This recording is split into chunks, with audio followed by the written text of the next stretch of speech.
What's up, everybody? Welcome back to the Crossblades podcast, where we talk about faith, pop culture, and everything else in between. I am your host, Samek, and this is my co host, Nico, and today we're going to be talking about the importance of storytelling.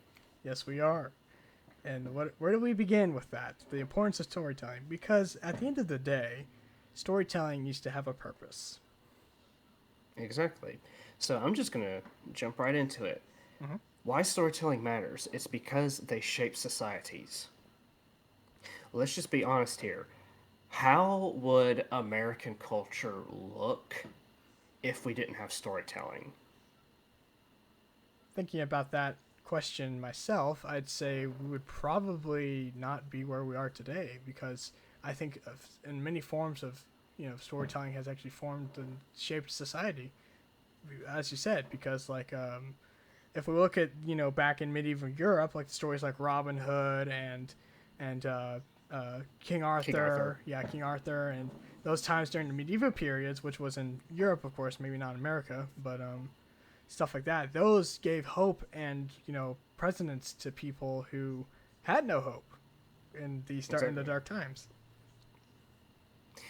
So essentially, you look at storytelling and culture, you look back literally from the dawn of man, Mm-hmm. whether you were a Christian or whatever you believe, Right. we can all agree that as long as men could write or even draw, they told stories. I mean, what do you think the cave paintings were? Mm-hmm. They were telling stories of expeditions, of hunts, of early histories of the things that they had done. Mm-hmm. I agree. Mythologies were crafted by different religions and cultures, and those mythologies shaped their beliefs and the way they saw the world and the way they even the gods they worshipped, which contributed to how their societies were ruled and how they were ran. Mm-hmm. And I mean, take take Beowulf for an example. That was an interesting one because that's on what you would consider a blend of religions and societies. That was the story of Beowulf is the Norse mythology and the Norsemen blended with the European Catholics. Mm-hmm. And that Beowulf honestly kind of set, I guess you could say, set the blueprints for many stories to come. Mm-hmm. And you look at, like you were mentioning earlier, the Middle Ages. Do you know that the myth of the Holy Grail came from a romance book back in the Middle Ages? Really? Like that alone shows you how much of an impact storytelling has. Is literally some romance novel that Mm-hmm. mentioned the Holy Grail, literally for hundreds of years, created this mythology within Catholicism. Sorry, I'll get out in a minute. Within Catholicism, that there was some ancient holy relic Mm-hmm. called the Holy Grail, and it led expedition after expedition, and it made Indiana Jones and the Last Crusade. Yeah. But if we're gonna be honest, I don't think the Holy Grail actually exists. I don't think so either. But the point I'm making is you we even have like to this day within some of our modern storytelling and within some of our modern beliefs come from ancient storytelling or not even ancient, just like storytelling from hundreds of years ago. Mm-hmm. And Robin Hood, like you were mentioning earlier, is a symbol of a man fighting against tyranny. And Yes. that is very relevant throughout all ages and throughout all areas because tyranny will, let's just be honest, will always arise. Mm-hmm. Tyranny But, is like cancer. It spreads. mm-hmm, it's like herpes, it keeps coming back. What? Okay. Uh, but the thing is that I think that um, we all have these like symbols of hope in our lives based off of storytelling because I feel like storytelling as a whole gives hope to the hopeless. Like I Mm-hmm. know that like Spider-Man, for example, and if we're gonna take comics as storytelling, because they are, They are. yeah. So Spider-Man is a relatable character who everyone, almost every guy can think of, can relate to. Almost every guy, because Peter Parker's a bully. He's picked on. He's not popular. He's not a jock. He's not very strong in the beginning and all that stuff. So, but once he becomes Spider-Man, everything changes, and that's one fantasy that all boys I think have at least one time in their lives. Yeah, it's like this idea of becoming greater, Mm-hmm. becoming more than what you already are, Mm-hmm. and taking on better responsibilities, not necessarily just to selfishly help yourself. I mean, there's definitely fantasies of that, but most importantly, this ideal of helping others around you. I, I agree. And so, but what's interesting is storytelling is much more than giving hope. Mm-hmm. You see, there are different forms of storytelling. Mm-hmm. There is that, of course, but there are also different forms of propaganda that are Mm-hmm. told through storytelling that can shift the minds of people who read it. Let's let's just take what's been going on nowadays. Mm-hmm. For the past 10, actually, now that I think about it, probably 20 years, Mm-hmm. or then again, when you really stop and think about it, it's always been there. Mm-hmm. It's just been more subliminal, and now it's in your face. Yeah. Nowadays, within storytelling, there is just this idea of pushing this narrative to destroy the gender archetypes, the family archetypes, the religious archetypes, and just the roles of men and women within society, Mm-hmm. and the roles of the lesser, the middle, and the higher. Mm-hmm. And you can see how specifically America, I mean, you can look anywhere else and see it, but how specifically America has been altered because of these storytellings. Mm-hmm. That honestly, I don't think storytelling is the only reason, Mm-hmm. but it is a huge contributor Mm-hmm. to the decline of Western civilization. All right. Now, let me pull this up, and of course, it just went away. This is an excerpt from the book Life is Messy, written by Matthew Kelly. Great book, by the way. I suggest you read it. Mm-hmm. But this quote really kind of stuck to me as a writer myself. He said, "Every age has new storytellers, but one truth endures. We become the stories we read, hear, and watch." Mm. I think that is very important. Exactly. Today's storytellers appear to be committed to the normalization of evil and, by extension, the annihilation of human dignity. Not the dignity of some anonymous people, but the annihilation of your dignity, my dignity, and the dignity of your spouses, children, and grandchildren, friends, colleagues, and neighbors. Evil is much closer than we suspect. Mm. To which I posted this on Instagram a while back, in January actually, and I added this. I've noticed that many a times throughout history, a society was defined by its art and storytelling. Stories shape culture. Just look at today. Because of that observation, I have noticed that one of the reasons our society and our culture are crumbling due to the immorality promoted within these stories. Because let's just be honest, you can show depravity and immorality in stories, but use it as a way to show you why it's evil and the consequences of it. Mm-hmm. But nowadays, it's praised. Yes. Modern storytelling has no heart and no soul and is pushing messages that are honestly evil. It has been done little by little, desensitizing us to immorality. Look at the messages storytelling promoted 20 or even 30 years ago. Look at what messages are promoted today. Now look at society 20 or 30 years ago. Look at today. Yes, there were problems back then for sure, but compare them to the blatant celebrations of depravity today. No, storytelling and art are not the whole problem, but I believe they play major roles within a society's well being or downfall. It's time that we change storytelling and art for the better. We as human beings need to create better art and stories for our society to consume and pass on to the next generations. It's time to teach people about the greatness of morality and striving for good, to not accept evil and normalize it, but to push against it and do good. Like the words of Will Jordan, also known as the Critical Drinker, I know he's a controversial figure, but just hear me out.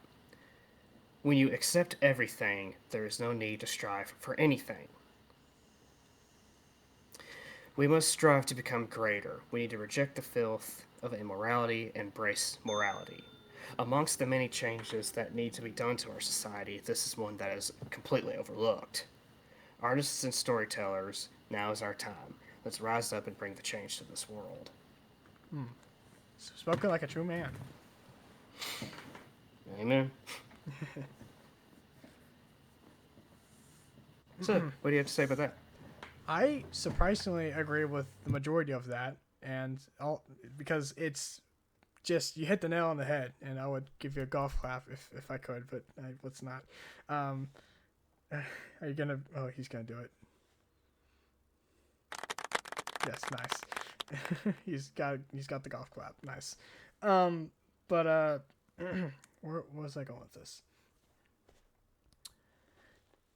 The stories that are shown nowadays, especially with Disney and with all kinds of forms of media these days, do show depravity, and we need to do our very best to um, fight against it. That's what we started with our first episode about Men's of Victor Fisher, trying to take back that genre and use it for the glory of God and to glorify Jesus in that regard. Exactly, and I believe even non-Christians can take storytelling and use it for good and promote moral values. I agree. A And lot of people about that actually, real quick. Some people actually believe you can't find truth outside the Bible, but there's different kinds of truth. If we're going to be honest, would you agree? I would agree, yes. But the ultimate truth is, Jesus in the Bible. That's the ultimate truth. Exactly. But there's still truth, like within science, within politics, within a lot of things. There's still truth, but not the ultimate truth.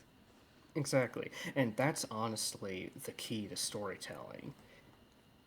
Storytelling shapes truth and how people see truth. That's another reason why it matters, is because essentially you look at the story is telling you not only a chain of events, it's also it's also showing you the growth, the creation, and the journey of a character. It's a group of characters that start out at different at the beginning than they are from what at the end, Mm-hmm. and many a times this journey will teach people different truths. Mm-hmm.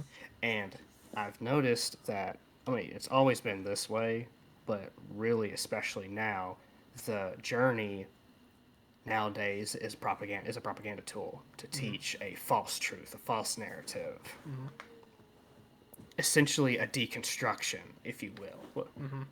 I Because can let's see just that. be honest with you, if you keep watching these things that are filled with honestly lies, think about it, you're eventually going to fall for it. Mm-hmm. I agree. Because the more you feed your mind these things, the more your mind is going to accept it. Mm-hmm. Now, I'm not saying that you watch something once and you're immediately brainwashed and like, oh, and like, if you use critical thinking, you can avoid a lot of this. But think about it: as many people don't use critical thinking, who just do whatever they're told, how easy is it for them to be essentially molded into what the enemy wants them to be through storytelling? And I think that was one reason why that the enemy is going after the youth, because the youth are still, their minds are not fully developed and they're easily moldable. That's a huge reason why. And with that regard, I think that there are different kinds of deconstruction. Not all deconstruction is bad, because I think that word's been demonized a bit. But for the most part, it's bad. For the most part, Yes. like for example, if And someone came from like just in my opinion, if someone came from like a Mormon background, and we all know that Mormonism is not true Christianity. But say someone came from Mormonism into Christianity, true Christianity, and they had to what's the word I'm looking for? And they had to deconstruct what they knew in Mormonism to the true Christianity. That in and itself is not wrong. exactly. No, I get what you mean. Yeah. You know, Oh, I was gonna I was finished. oh, okay. Also, something that, if you noticed, you see a lot of subliminal messaging, depravity, honestly, just straight up demonic stuff within children's shows nowadays. Mm-hmm. Like, it is rampant, and it's. You have to be extremely careful with not only what you watch, but what you let your children watch. Yes. Because, like Solomon said, teach the child the way to go so that way when they grow old they will remember your teachings. Mm-hmm. And if you just sit them in front of a TV all day and let the storytelling raise them, then boy, you've got a heck of a time on your hands. Mm-hmm. Give. Do you have any examples of that? I have one small example that's actually somewhat relevant nowadays. Coco Melon. I was actually going to use that example because not only were they promoting some depraved stuff, like they literally had like a 2-year old dancing in drag in front of his two gay dads. I mean, I have not seen say that, but I say don't what want to. say what you will about the gay dads, but a child in drag, I'm sorry, that is just wrong. Yeah. Yeah. That's just disgusting. But also, it's been scientifically backed that all of the strobing colors and all of the saturations and hues that they put in it will literally act like cocaine to a toddler's mind. And there are videos of children literally going through withdrawals after they stop watching it. Yep. I've So, I've seen I've seen the scientificness and the back that stuff that backs up. I've seen all that. yeah, it's like people are letting their kids watch this. I mean, I'm just also going to use this as an example. Caillou. I mean, that little. It's like, okay, so you mean to tell me that you're showing your child this TV show of this little shit Mm-hmm. that's just being an absolute turd, and you're like, oh, this is great, this is wonderful for my kids. Like, no, you're really teaching your kid to act like an ass. Yeah, yeah, I agree. But the thing is about with that is that I'm happy to let you know that PBS Kids pulled that after a long time. Took them long enough. Yeah, but I think it was back in like 2013, I think. Hmm. But anyways, that's beside the point. The point I'm making is that you can see a narrative woven within storytelling, Mm-hmm. and you can see how it can affect anyone's mind. Because I've noticed I do like darker storytelling. I write darker storytelling. I'm not saying that's bad, but I've noticed that when I consume absolutely nothing but dark storytelling, Mm-hmm. it kind of puts a little bit of a toll on me. Mm-hmm. And I'm like, okay, I need to bring some more joy into my Mm-hmm. life, and then I'll start doing some more lighthearted stuff. Mm-hmm. So it's like storytelling. You need to balance it, Mm-hmm. and you need to be careful with what you watch. Yes, and I think there's also you gotta be careful with what you write because even Mm-hmm. nowadays, people actually. There was this one woman on TikTok who I heard about who wrote a smut book about a guy who was literally in love with a 2-year-old. Which I'm gonna make this. Just hear me out. This is. What I'm the not. heck? Yeah, yeah. And he says, he watched her grow up and see he watched her grow up and saying, oh, this how beautiful she will be, yada yada yada. That woman is now under investigation by the FBI and had her hard drive searched. Rightfully so, because that is just disgusting. Yes, That's an I'm not. that's another thing. That's another thing that I was talking about, the depravity in storytelling. Smut is a prime example. Yeah, it's not. I'm not glorifying that by any means. I'm just saying this is out there and to avoid it. Yeah, like you really need to be careful with what you're reading, what you're watching, because it's like, and what you are creating too. Mm-hmm. Because if you end up creating, as a writer myself, I do talk about dark subjects, Mm-hmm. but I try to show them for what they truly are as a warning, Mm-hmm. as a wake up call for people, and just kind of be like, hey, look, this is going on, and spread awareness to stuff, Mm-hmm. and to show what evil truly is. Because let's just be honest, if we downplay evil, then people aren't really going to know what it is. No. Because that's a topic for another time. But haven't you noticed that villains nowadays are kind of wimpy? Yeah, and And it's they're like, are you even a villain? yeah, and they're actually saying, oh, they're a good guy now and all that. Like, no, they're the bad Yeah, guy. while the good guys are starting to become more like the villains, and it's just topic for, well, we'll talk about that later. Yeah, But you need, writers need to not contribute to the filth. no, It's like if you want to see a change in storytelling for the better, you need to contribute to good storytelling. hmm Because a lot of people, they'll just be like, "Oh, this is popular right now," and they'll just jump on the bandwagon because, "Oh, it'll make me money." I'm like, "Okay, but what are you doing?" hmm Sure, you selfishly made some money, which I get it. I get it. I like money too, but when you look at the grand scheme of things, what are you giving to your children?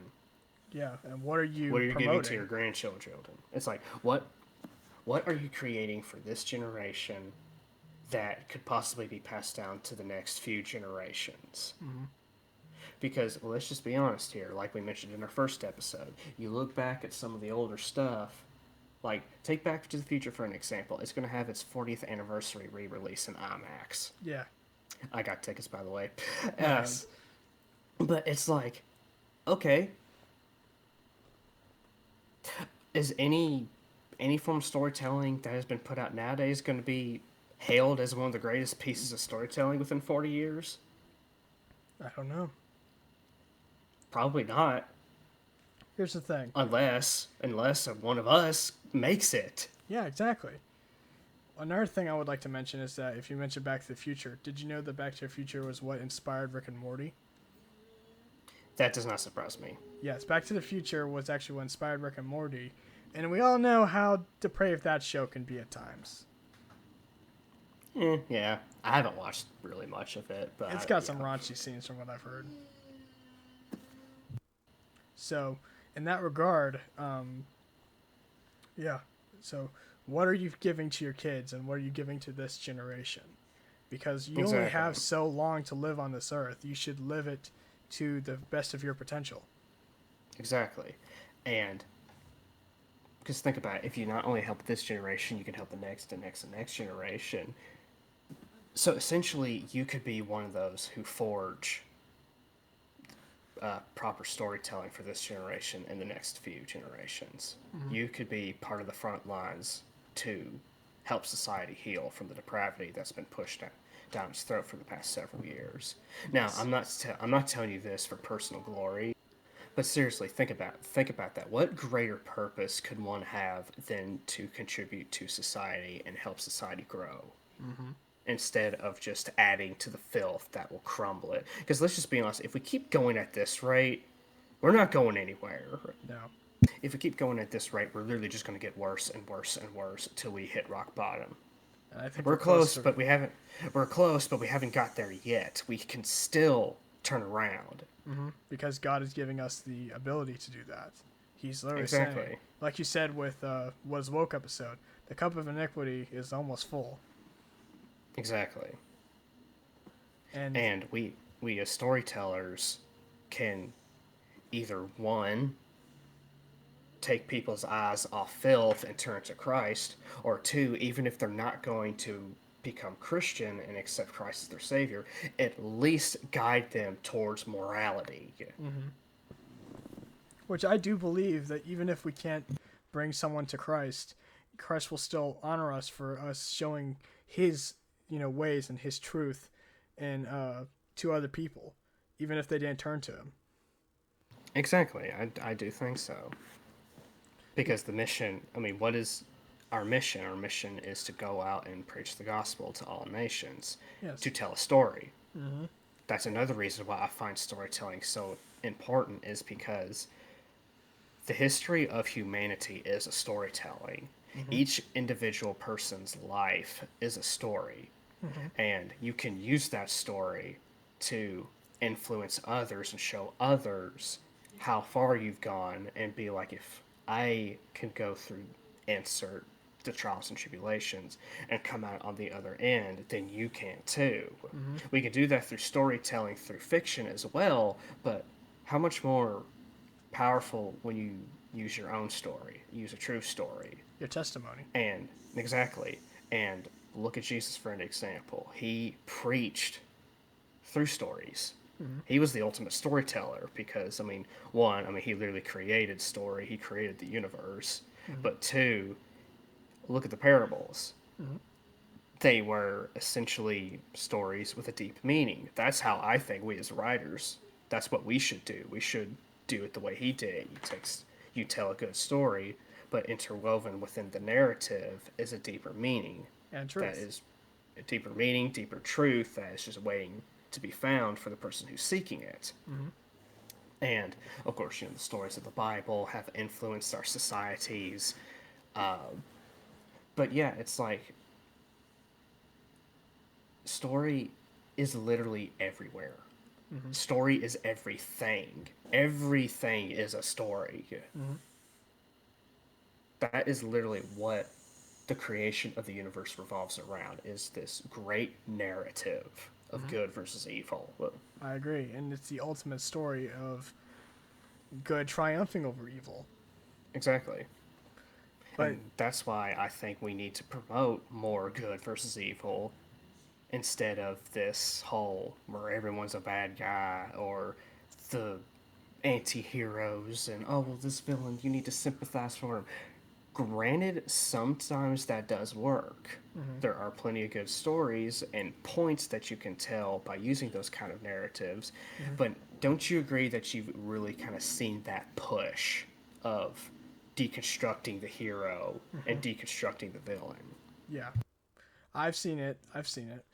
But I will give one example, and I've said this once. I'll say it again because I think that's still good to storytelling, even if it's geared not towards men.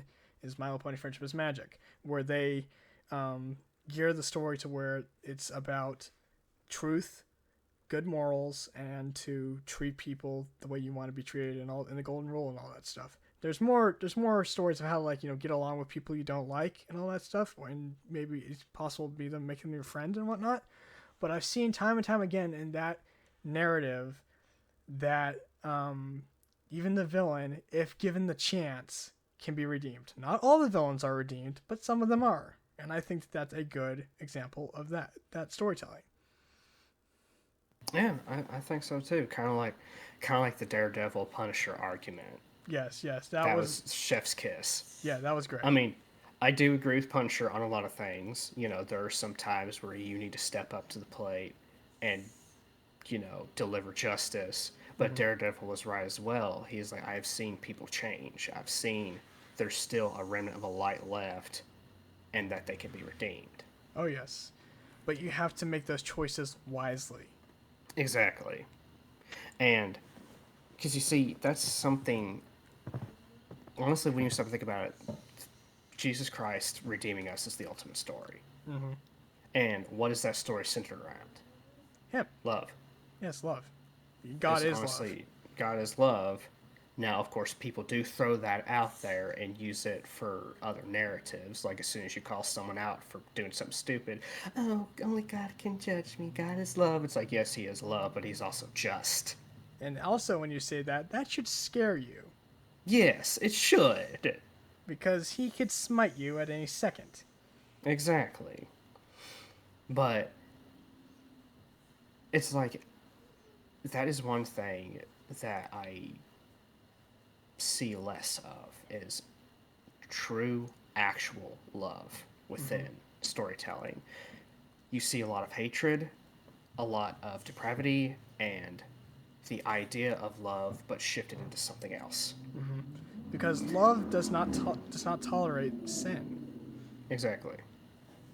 And Now, I'm not saying that every storytelling needs to be all about love, rainbows, and unicorns. That's not what I'm saying at all.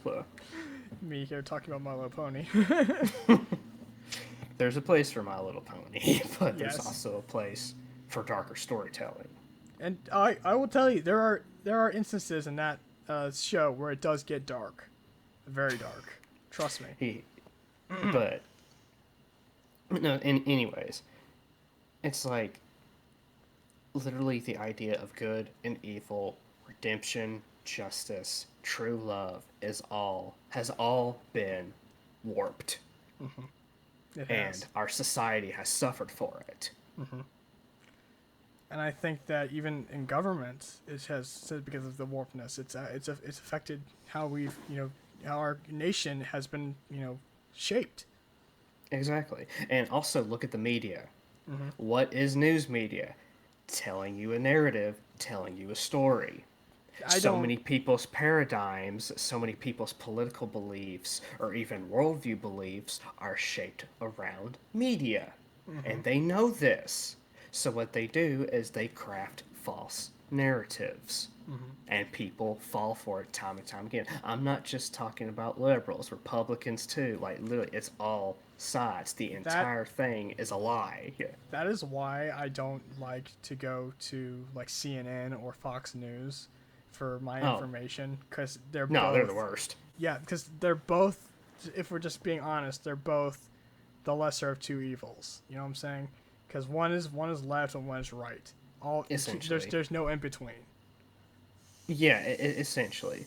But like people's entire literally belief systems and how they live is based on storytelling. Yes. And not only these people push these narratives through the media, they do it through movies, TVs, video games, all of that stuff. Yep.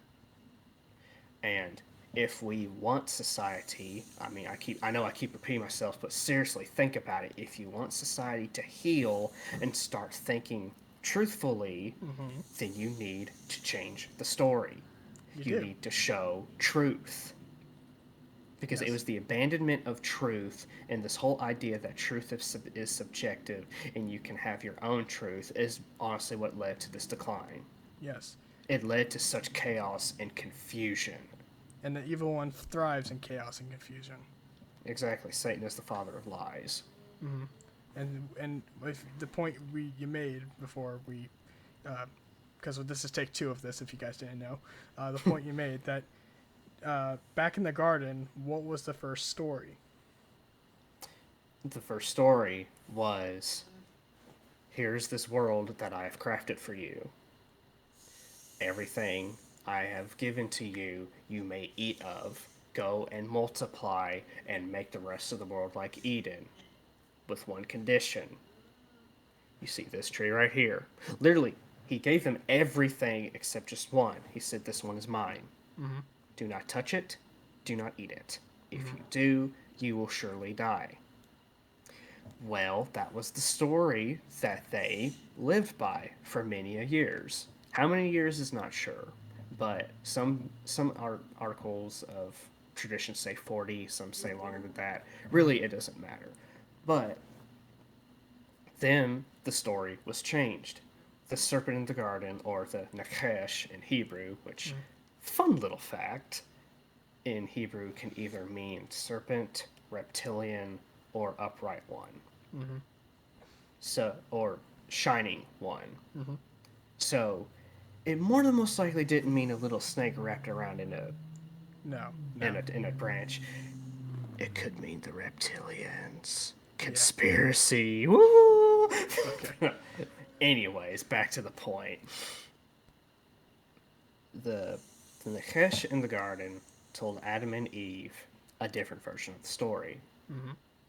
He said, "No, you will not die." But here's the thing, though. What I find interesting is he did add some truth. Mm-hmm. He said, "You will be like God in knowing good and evil." Mm-hmm. Yes, they knew good and evil, but he took that and used that tiny bit of truth and added to the lie to make it more believable. Mm-hmm. You will be like God. Mm-hmm. You will be master of your own story. Mm-hmm. You can get to do whatever you want to do. You will be your own God. You won't have to answer to anyone. And even though Adam and Eve literally had everything they could ask for, Mm-hmm. apparently they felt like it wasn't enough. Yeah. Surprising. That is literally the core of depravity in this world now. It comes from a place of self entitlement, all about me, me, me. Selfishness is, yeah. Yeah. And not wanting to answer to, not wanting to answer to God. Yeah. So, with that, first, a lie is a form of a story, and he twisted the narrative, and that's what he does even to this day. Exactly. And something that my pastor Scott Goodwill from Ascent Church he was talking about. Mm. Uh, Maybe I might just actually put the sermon in the link because it's a really good sermon. He was talking about essentially how the story of the Lord's Prayer. Mm-hmm. Because when you look at it, the Lord's Prayer is also a story. Mm-hmm. Our Father in heaven, hallowed be thy name. Hallowed means be kept holy. Yep. Your kingdom come, your will be done on earth as it is in heaven. Well, here's the thing. How do you keep his name holy and how can he bring his kingdom? Jesus said the Lord will not return until the gospel is spread throughout the entirety of the earth. Mm-hmm. So that adds to the story. We are supposed to spread the gospel throughout the entirety of the earth, Mm-hmm. and by doing so, we will make his name holy, and then he will bring his will upon earth, and he will bring his kingdom. Mm-hmm. So, and also he mentioned what I mentioned earlier about the serpent in the garden, but also how how we can implement God's story within our own lives through raising our children, through strengthening our marriages, our friendships, our churches, our communities, Mm-hmm. and how, excuse me, and how we can literally implement God's story throughout a society Mm-hmm. if we live for Him. At the end And of the one day, way of and literally one way to do this is through storytelling, through creating content. yeah, well, that's what we're trying to do. We're trying to do. This is why we created this podcast for that reason. We want to spread the story. We want to spread the gospel. We want to have healthy conversations with people and to change the narrative and to give people another perspective on many different things. Exactly, but not just change the narrative as a propaganda tool, but No. as in show truth. Yes. Whereas the modern narrative is built upon lies, we want to reveal the truth. We do. That is exactly what we want to do. And at the end of the day, have you ever noticed that the term history is literally his story? Exactly. I mean, history is stories, and also some that adds to another little category. Mm-hmm. I find it interesting how much history is turning out to be fabricated, Oh yeah. or the story of history is either fabricated, made up completely, or they take events and completely shift them. Mm-hmm. And people, we also have heard the narrative history is one written by the victors. That's false. No. Sometimes it is written by the victors, but most of the time it is written by the survivors. Yep. And many a times the survivors will intentionally, out of spite, shift history. Mm-hmm. And also, it's just, I mean, I really don't want to get this episode pulled off, so I'm not going to go into too many conspiracy Yeah, it's theories. best not to do but, that. But we but all I'm just do saying, your own research, you people. search and you search enough and you research enough, you can figure out that a lot of history that we were taught in schools is a lie. Oh yeah. Like I'll be brief on this. Medieval history. Mm-hmm. The idea that they're all stupid, uneducated, and they couldn't read, they couldn't write, and that they loved war is idiot. No. No. Where that came from was not only during the Renaissance era, but during the Industrial Revolution, these historians wanted to create this idea, once again, change the story, that they were better than the people before them. Mm-hmm. So what they did was they started creating these misconceptions that everybody else was stupid. Because here's the thing, what I find funny is it's a widespread belief that the Roman Empire was like the height of society, and then when the Roman Empire fell, everyone just became stupid. And it's like, no. The Roman Empire was honestly one of the most depraved moments in history. Yeah. Look Them at all and the the Greek. look Uh, at look at all the crucifixions and all the people they killed. That just shows how depraved they were. Exactly, the Colosseums, all their ways they perfected torture and all that stuff. I mean, everybody wants to mock the Dark Ages for having the Black Plague, and they completely forget how everything before then they had way more plagues than the medieval ages did. Mm-hmm. But what is interesting is one, the Dark Ages doesn't even exist. Hmm. That was a term used by old historians saying they didn't know much about that era. Yeah, It was they weren't saying it was this horrific time. They just meant we have no idea what the hell happened. yeah.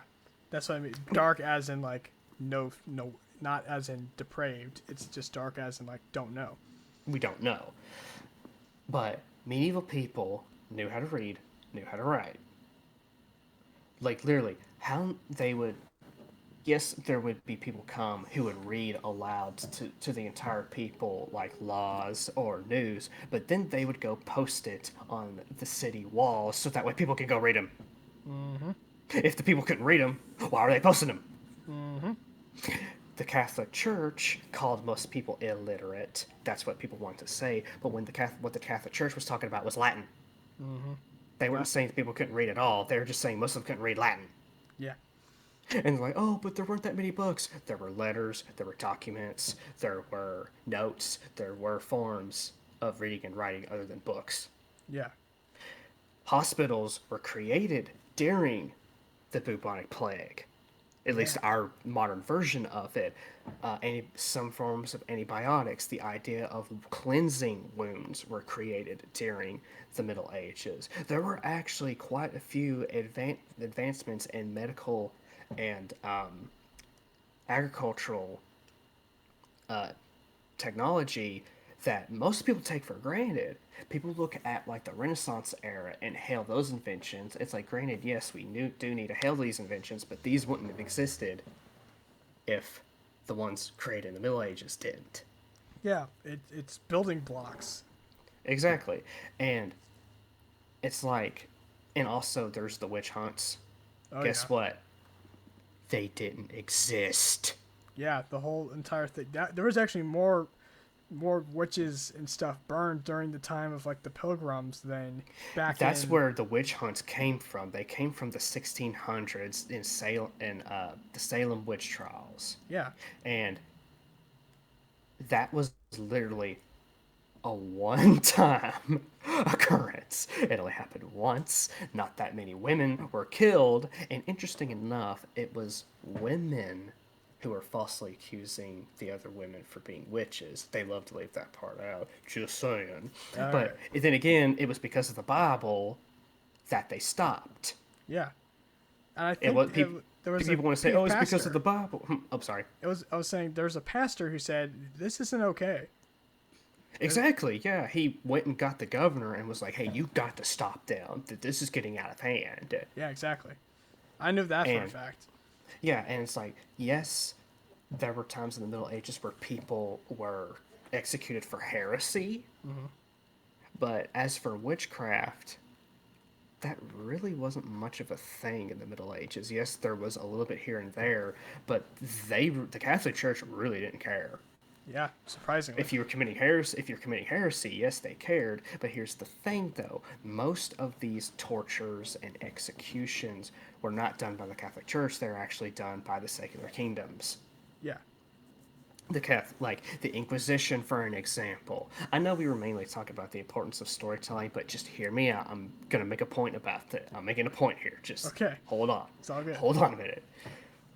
The Inquisition, everybody preaches this narrative that the Catholic Church went and murdered millions of women just because they were women. No. No. The Inquisition, granted, the very first Inquisition, it did end up in a battle, Hmm. but they were like, okay, we're not doing that again. So the Second Inquisition, which is the one most people know about,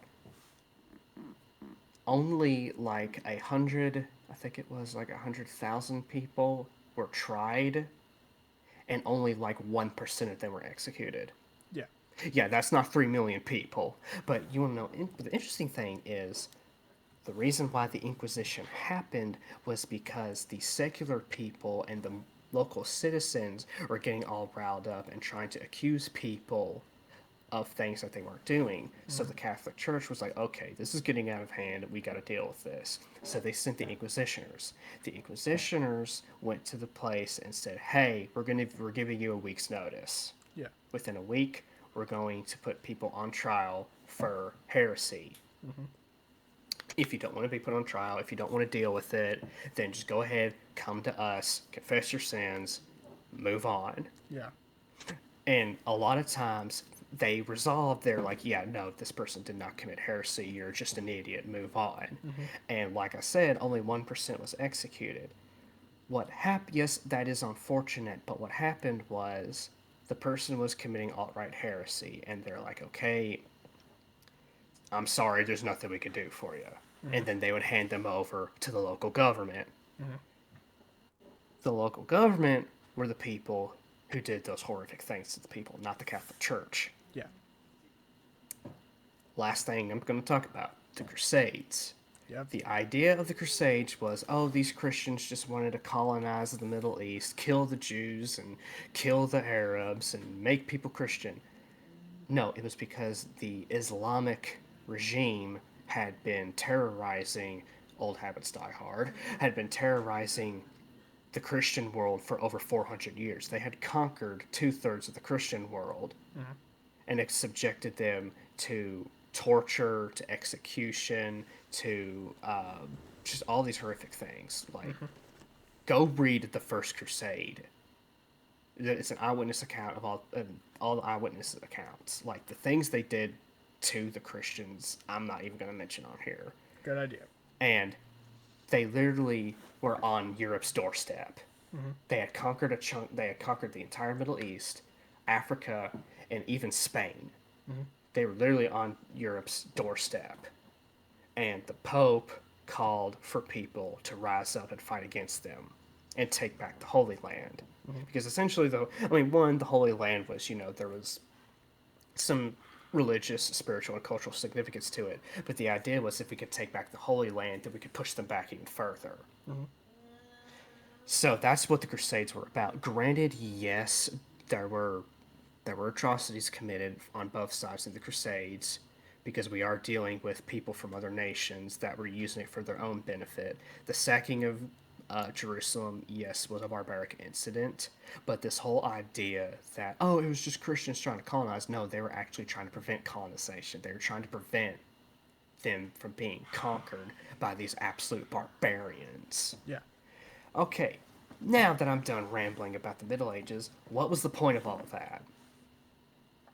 The point of all that was, isn't it interesting when the actual truth of a story is told and your entire paradigm of history, of culture, of even peoples are shifted when you realize truth? Mm-hmm.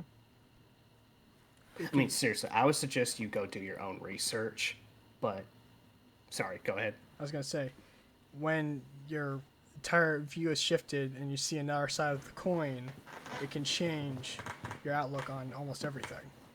Exactly, and how you act depending on that outlook as well. Mm-hmm. I agree.